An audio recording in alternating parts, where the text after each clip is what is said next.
তো বরন্তি যাওয়ার পথেই আমরা একটা জায়গা এখন এসে গেছি।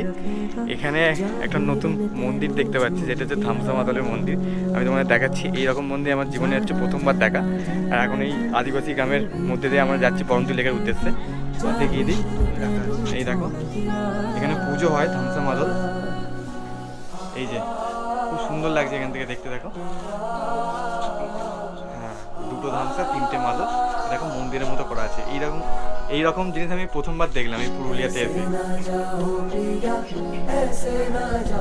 তো তো এইগুলি হচ্ছে এক্সপিরিয়েন্স, এগুলি হচ্ছে এই যে ট্রাভেলের এক্সপিরিয়েন্স, এগুলোই অনেক নতুনত্ব জিনিস জানা যায়। আর এখন দেখো এই বাড়িগুলো, দেখো কত সুন্দর মাটির বাড়িগুলো। এখানে দেখো দেয়ালের মধ্যে এসব মাটির বাড়ি, আর এই মাটির বাড়ির দেয়ালগুলো কত সুন্দর আঁকা আছে, দেখো দারুণ দারুণ, এক কথায় অনবদ্য।